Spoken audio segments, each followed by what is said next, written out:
feminism encouraged women to leave the home. And home experience is not just about being a stay-at-home mom, and it's not just for the purpose of that, but we will teach you how to manage your priorities and manage your life so that your values stay where your most important priority is passing the legacy from the Lord of love and peace to your children and all those that come into your home. Because we have Abraham, Isaac, and Jacob. There's a legacy there with 3 generations, and we can see the importance of that. But Abraham was number 1. He was the first. And so somebody has to be the first.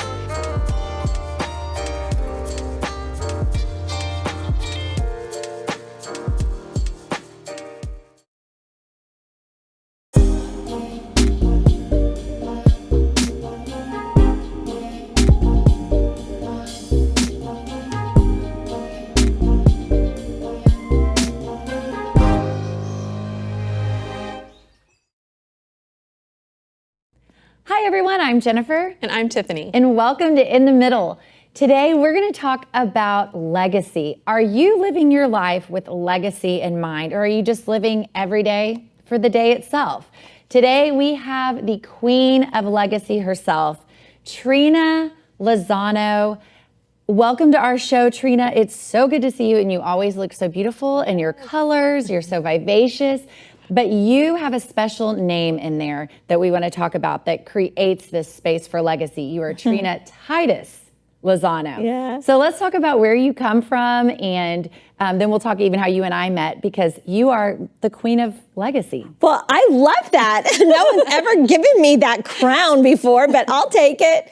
Thank you, Jennifer and Tiffany. I am so supportive of your show, and I love being here in the middle. Yes. And I am actually in the middle of 5 generations. I live my life in the middle, and my grandmother is almost 101. Her birthday's in August. She'll be 101. She lives in my home. My mother, Devi Titus, who was just the queen. Amazing. And she went to be with Jesus last December. And then I have 4 grown children with my husband. We've been married 41 years and 12 grandchildren. Wow. And so in our home, there's this legacy of 5 generations happening all the time. Mm-hmm. So the other day in my swimming pool was my grandmother and my grandkids. So I'm there going, okay, whoa, I'm the lifeguard with grandma and the grandkids. And okay, everybody be careful. Safety first. Yes, yes. But that is legacy. That is legacy. It's just doing life together with the generations. And when you value legacy and you value family and the principles that the Lord has passed down to me through generation to generation to generation, at least 10 generations back. My grandmother and great-grandmother were very good at record keeping. So we've got pictures and records, all kinds of genealogy that they did. I didn't have to do 21, was it 21 of me or what? There's so many of them. You know what I mean? All those things. Any number will work. Those things, those genealogy tests that you have to take. I didn't have to do any of those. I already know it. It's in the books that we have. It's in the records in my grandma's cursive handwriting.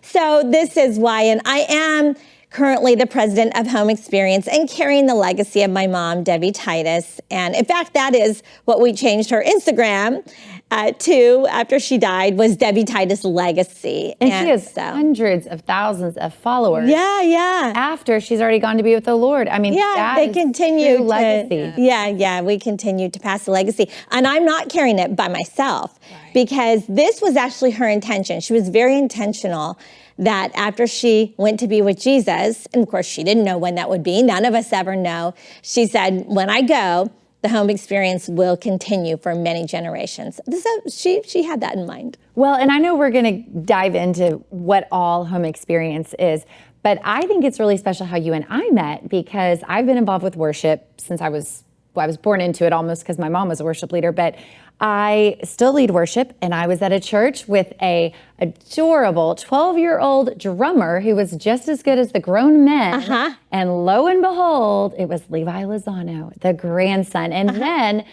maybe even a year later, In walks in his father, who is also just as good of a drummer and who's been all over the world with so many amazing artists sharing his skill set from the Lord. I mean, not only are you ministering to women, but you're ministering to musicians, and you're not even present as it's happening, because that's your legacy, and that's the beauty of legacy. That's right. That's a legacy of worship, really.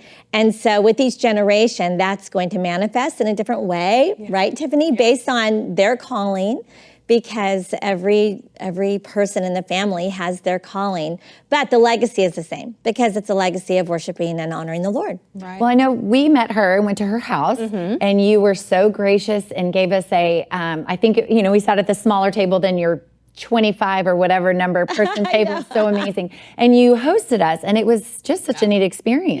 You have the gift of hosting. You're very hospitable. I was going to ask you, though, what do you say to the person who maybe they don't have a physical lineage or legacy? Because a lot of people, family sizes look different, and you're so blessed to have your grandmother and your grown children. But what do you say to the person who maybe feels like, I don't have that. I don't have a physical family here, or maybe I don't know who my ancestors are, or I'm not close to the people that were before me in my lineage. What do you say to them to help them still feel and understand that they have a legacy? Well, they would be like Abraham, because we have Abraham, Isaac, and Jacob. There's a legacy there with 3 generations, and we can see the importance of that. But Abraham was number 1. He was the first. And so somebody has to be the first. And in my family, in my dad's family, his mother was the first, and her name was Rachel Titus, and people now still talk about her messages. She was in the Catherine Coleman days, like in that era, and she was a dynamic preacher and evangelist.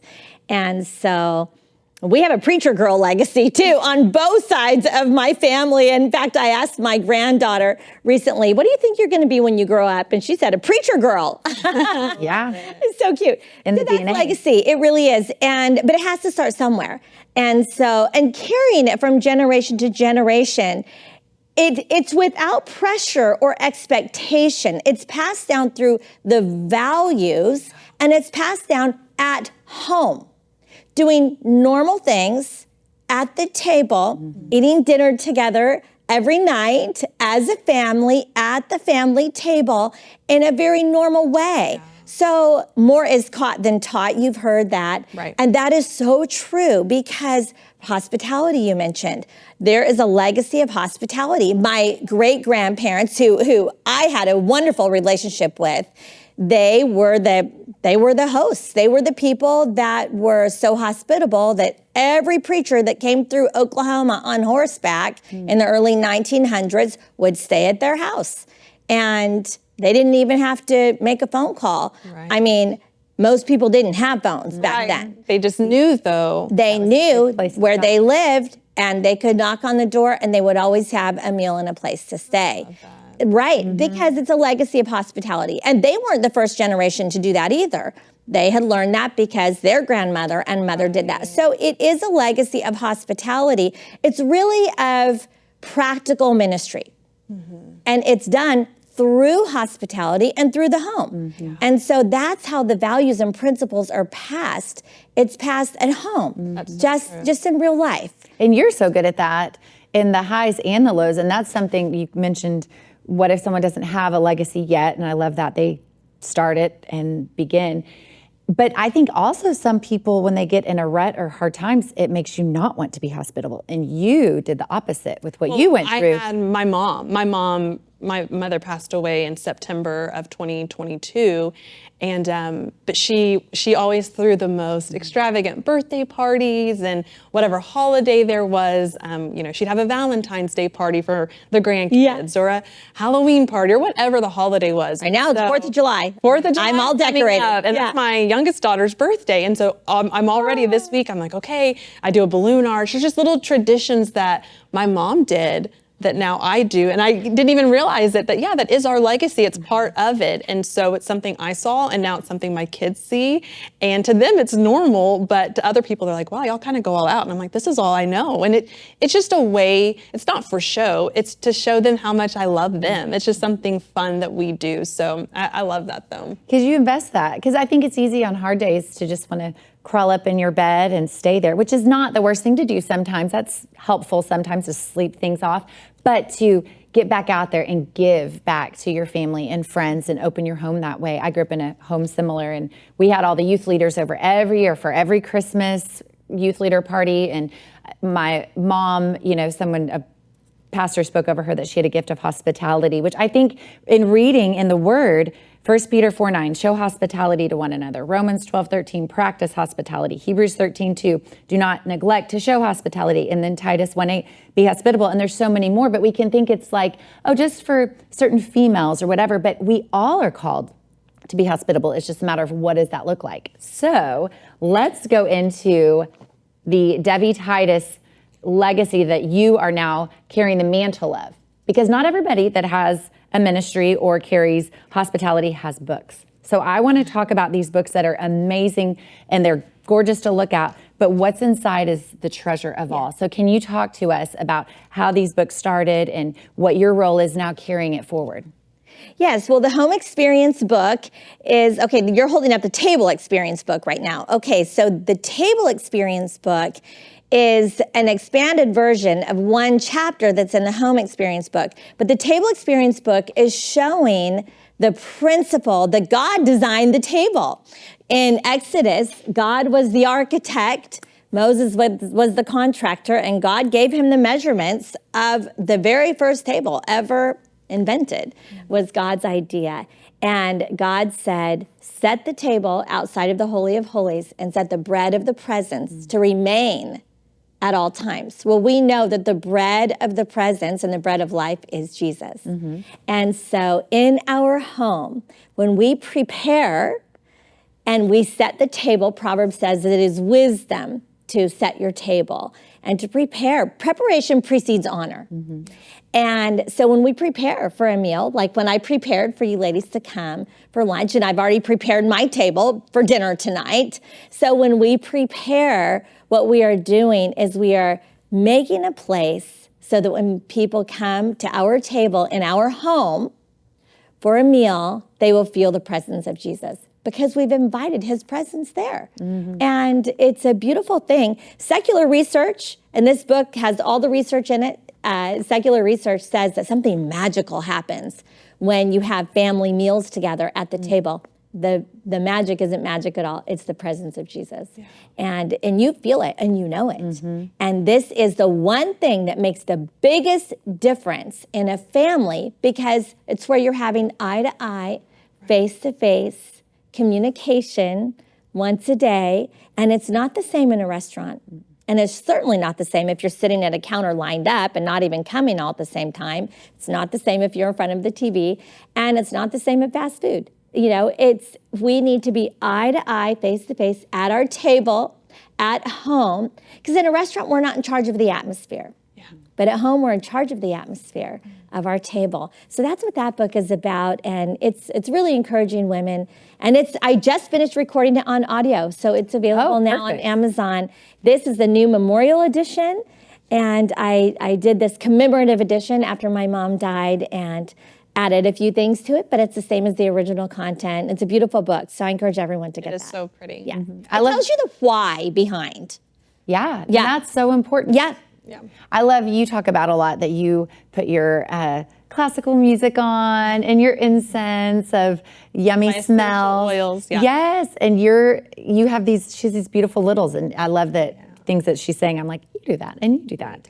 Okay, this next book is so beautiful. Tell us about my coffee table, because you were so sweet and gifted us. Yes, but I love it. This is a coffee table book, and it is a handbook, a guide, a textbook, a curriculum, how to make your home a place of love and peace. And so there's 5 generations of wisdom in here. My mom, Devi Titus, and I co-wrote this book. And this new cover is a new memorial edition, but every edition has the same content, and it's available on Amazon as well. But this book is vital. Well, first is the essential biblical principles is part 1. Part 2 is vital relationship skills. Wow. Part 3 is the practical cooking, cleaning, home organization, and the value behind these things. And then a mentor's guide, because Titus chapter 2 says that the older women would teach the younger women to love their husbands, to love their children, and to be keepers of their home, among other things. But those are the three things that we really zero in on the home experience. And we mentor ladies in our home. So I preach and teach at conferences and different things like that. But the mentoring curriculum that we use with this book is you just invite however many women fit around your table. You go through the book together, and they can engage all 5 senses while there. You're sharing a meal together, and they're tasting and seeing and smelling and touching and hearing really what the Lord has shown my mom and I. The ways to make your home a place of love and peace. Everyone wants that, but they don't know how. Right. So we're here to teach you how. And so one incredible woman of God told my mom one day, what is normal to you would be revelation to others. And so because we were blessed with the legacy of hospitality and of a home of love and peace, it was normal to us. But it's not normal to most people. So we want to be the example to show people and to welcome them into our home and to train them. Because it's not as common, unfortunately, especially in our culture. I mean, we are so on the move, and I think just even as women, I know there's women who want to work and they love that, and I think that's fine, but there's women who want to stay home and want to tend to their home and find joy in that. And that's definitely probably more the category that I fit in. I truly find joy in being at home and making my home a safe space. But my oldest daughter, she's 10, like she said, I always put classical music with like scriptures on the TV. It's part of my morning routine. I turn it on, I turn the diffuser on. Well, one morning I hadn't gotten out there, but I noticed that the music was on. I was like, who put this on? And she had done it because it's something she's accustomed to. And so I think there's such value in teaching and showing, because we're not seeing that really in pop culture, on shows. I mean, it's kind of the opposite, where it's downplayed and almost discouraged to do those things now. Feminism encouraged women to leave the home. And home experience it is not just about being a stay-at-home mom, and it's not just for the purpose of that, but it is about priorities and values. My grandmother, she is a retired postmaster. She's been collecting a retirement check longer than she worked. She still gets a retirement check from the government, but she is a retired postmaster. She worked full-time from 7 a.m. to 7 p.m. And so it's not just, but her priority was always home. And she managed it so well. And my mom did the same thing. This book, the Home Experience Curriculum, is not just for the stay-at-home mom. It is not.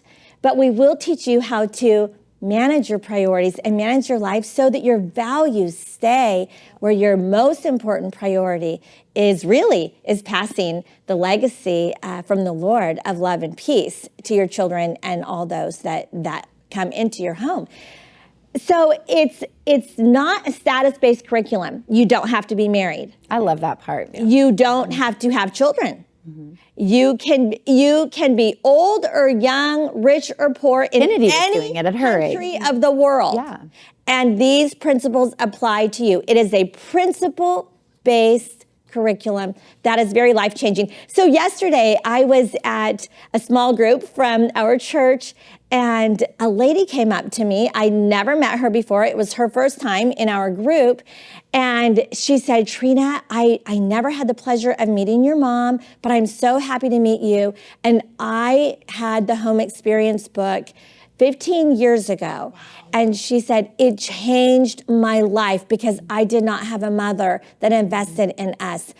I grew up with fast food and grab it yourself and feed yourself. And we did not eat meals together. And she said, it changed my life. And I was able to raise my family differently because of your book. And she thanked me. So that's legacy. That is. That's a real life legacy story. And the vision that my mom had when she first wrote the book and had the vision for it was in 2002.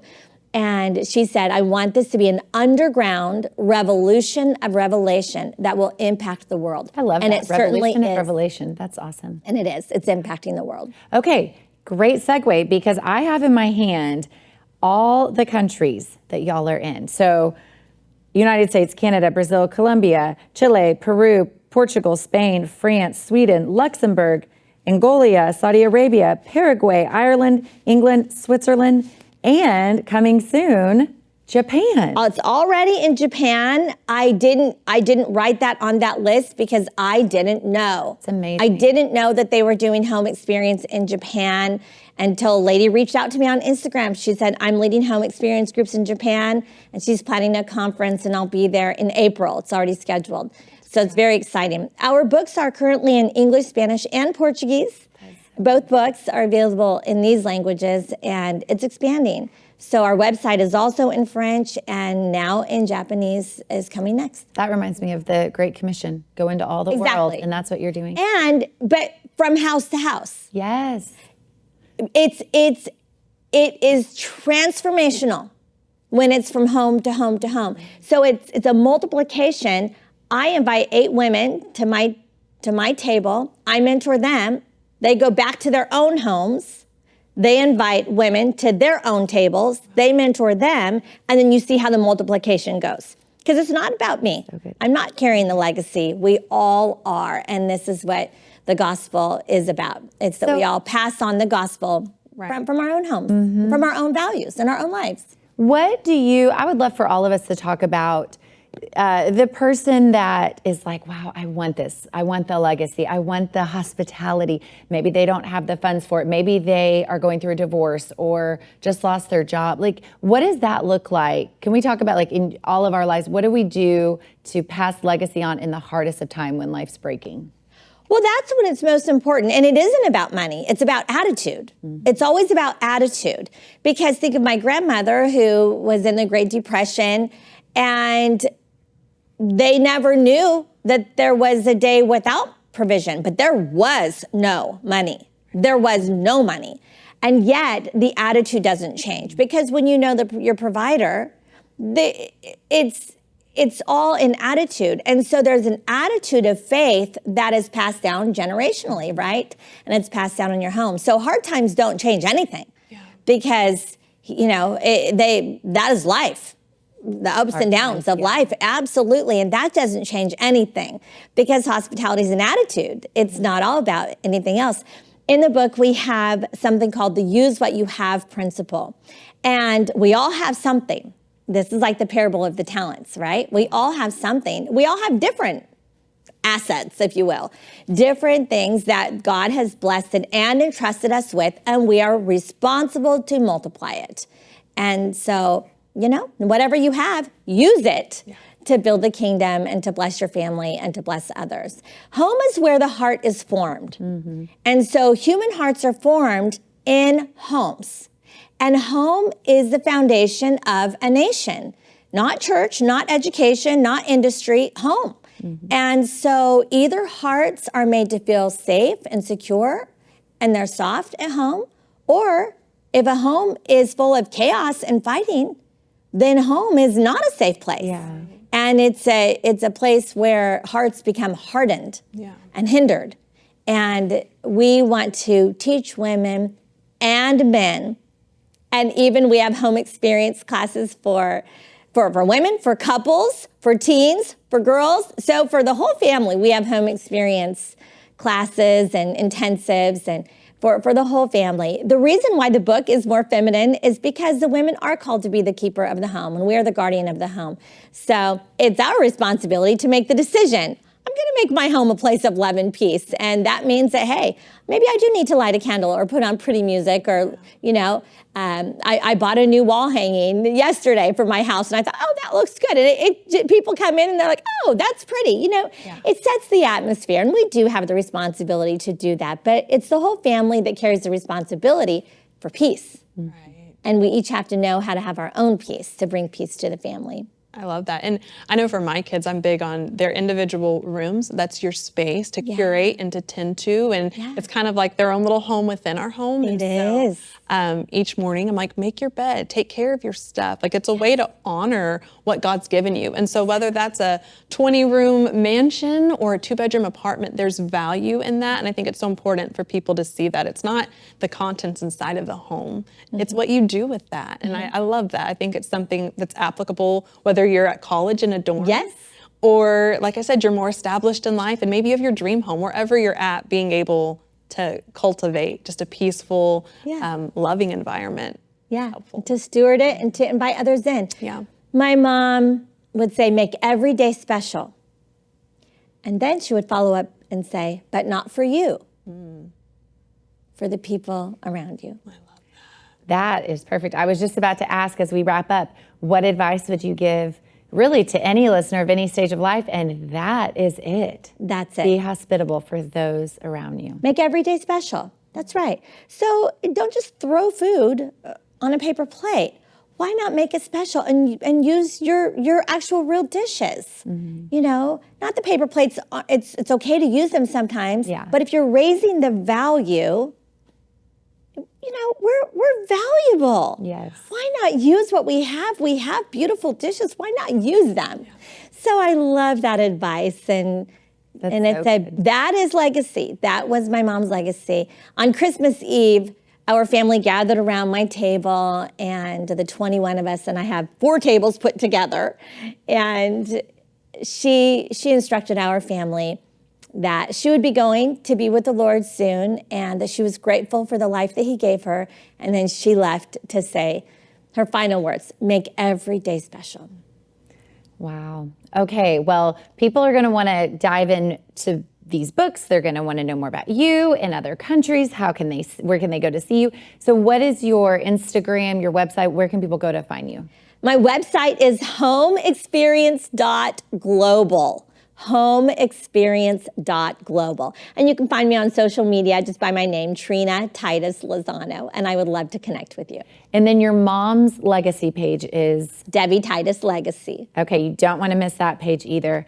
Oh my goodness. So much That's goodness. so good. It makes me so grateful because I grew up with a mom like that, and it sounds like you did too, and you are walking in that, and I am too. So thank you for sharing this, and wow. Okay, well, we're so grateful that you joined us today. We hope that you will find all of Trina's different places to find her. If you're in another country, we welcome you in the middle. We want to connect with you as well, and we will see you next time. And thank you so much for spending your time with us. Just remember, there's laughter, Hope, and belonging in the middle. We'll see you next time.